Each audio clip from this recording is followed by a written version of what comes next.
A different kind of sports day, but not without the cheating Aisha Diamond. At number 32 on Salisbury Road, a tempestuous weather began to unload. The sky in Newham was a swirling slate, while sisters stood shivering by the front gate. The rain started splashing on Forest Gate's stones, chilling the girls to their very young bones. Aisha Faisal scowled at the slippery street as the storm threatened sports and a victory suite. Sienna Singh joined them in bright, bubbly pink as the clouds turned as dark as a bottle of ink. Sasha Pollard sighed at the street's sodden state, wondering if sports would be left to their fate. The Diamond Sisters, a trio so grand, were the finest young athletes in all of the land. But the puddles were pooling and pouring so fast, they feared that their sports day was purely the past. The sky was abysmal, a horrendous gray, which threatened to mar the school's wonderful day. "Postponed," cried the posters on every brick wall, bringing a gloom that hung over them all. The pathetic fallacy was plain to be seen, as the weather turned wicked and murky and mean. Aisha and Sasha stood distraught by the gate, while the thunderous clouds seemed to seal their sad fate. But then came a voice, both melodic and loud. Mrs. Ruth Adeokunu stood tall and stood proud. The loquacious teacher, distinguished and bright, proposed a new plan that brought everyone light.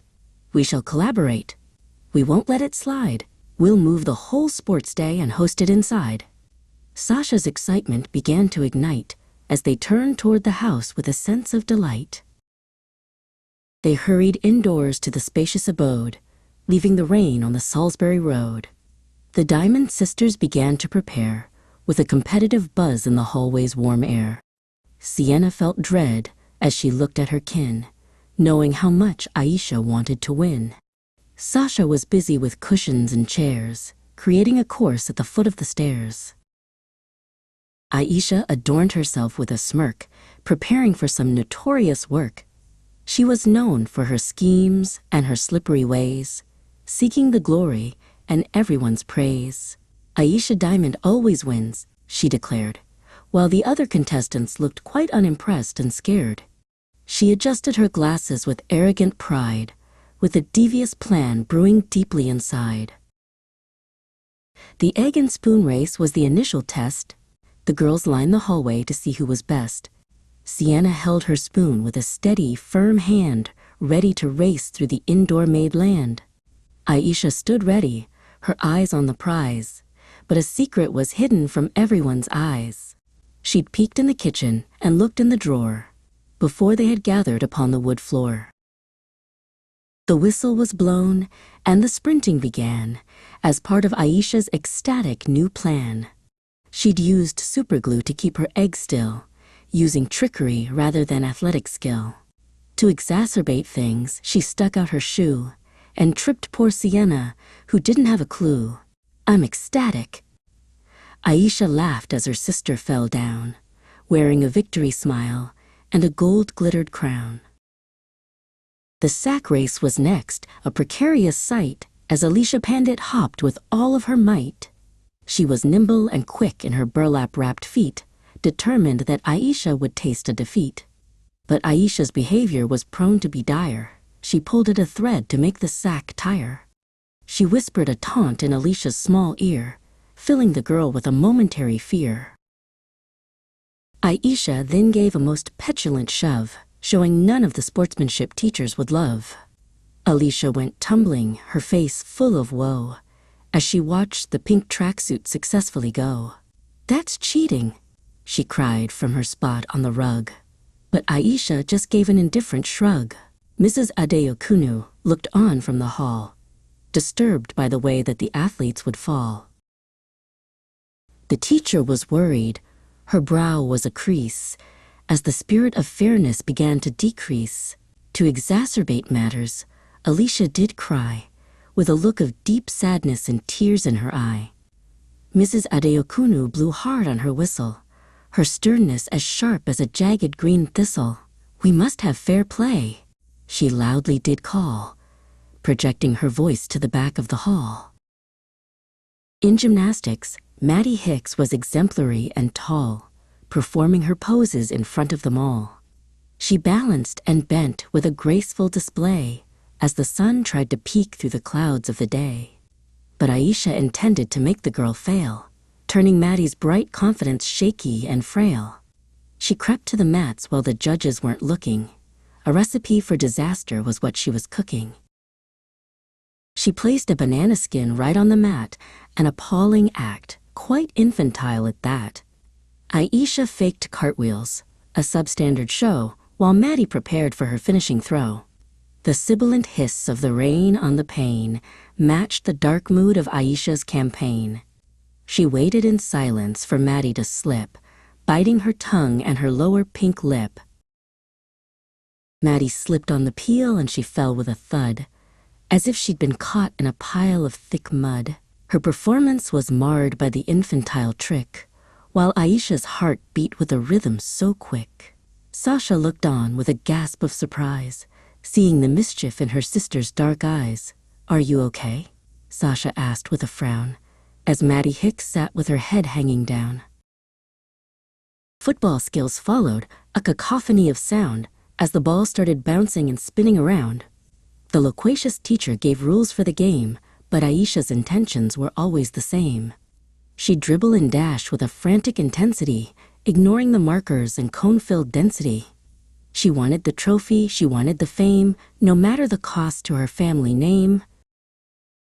She'd vandalize markers and bypass the cones, ignoring her teacher's authoritative tones. Mrs. Adeokunu tried to intervene, but Aisha was the fastest player they'd seen. She kicked at the ball with a powerful force, ignoring the rules of the living room course. "Aisha Diamond always wins," was her cry, as she watched the ball low, and she watched the ball high. The penultimate event was a 4-mile run, laps of the house until racing was done. Aisha felt tired, her breathing was tight, but she wouldn't give up on her winning tonight. She looked at Sienna, who ran with such grace, setting a steady and wonderful pace. Aisha needed a way to get ahead. Her muscles felt heavy, like they were made out of lead. She found Grace Hammond, who looked just the same, and asked her to mimic her name and her frame. "You wear my pink tracksuit and run for a while I rest in private and hide with a smile." Grace was intimidated and felt she must go, while Aisha stayed back in the shadows so low. It was a deceptive and devious plan to trick every woman and trick every man. The swap was completed in a room out of sight, as Grace took the tracksuit of neon and bright. "Just run through the hall and keep your head low, and nobody here will ever truly know." Aisha watched Grace run away in her place, with a sneaky and smug little look on her face. She felt she was clever, she felt she was grand, the craftiest girl in the whole of Newham. To ensure her victory was irrevocable and grand, Aisha had a most hostile plan in her hand. She lured Alicia, Maddie, and Grace to her room, then locked the door tight, leaving them in the gloom. "You're disqualified now," she yelled through the wood, behaving as only a true villain could. She turned the cold key with a metallic click, thinking herself to be incredibly slick. Sasha and Sienna saw the scheme go pear-shaped, as Aisha's true nature could not be escaped. "Where are the others?" Sasha asked with a shout. "I have a strange feeling and a terrible doubt." They searched through the kitchen and under the stairs, checking the closets and checking the chairs. They heard a faint knocking from upstairs above, devoid of all kindness and sisterly love. They found the hidden key by the scent of a rose and decided to end Aisha's cheating and blows. They wouldn't tolerate this sabotage anymore and hurried to open the locked bedroom door. Sasha turned the key and the girls were set free, as happy as any young person could be. "Aisha has trapped us," Maddie cried out in pain. "She's tried to make sure that our efforts were vain." They took the 3 girls to the former gym hall to recap the cheating in front of them all. "Mrs. Adeokunu," Sasha cried to the scout, "Aisha has cheated, of that there's no doubt." The teacher was livid, Her face turned quite red as she heard of the glue and the banana instead. She decided to alienate Aisha that day for the terrible games that she'd chosen to play. Aisha was crestfallen, reduced to a sob, for her petulant spirit had finished the job. The platinum trophy was given to Grace, who'd run all the miles at a wonderful pace. While the others were elate and shared out the cake, Aisha was inconsolable for her mistake. She sat in the corner, alone with her shame, having lost her prestige and her family name.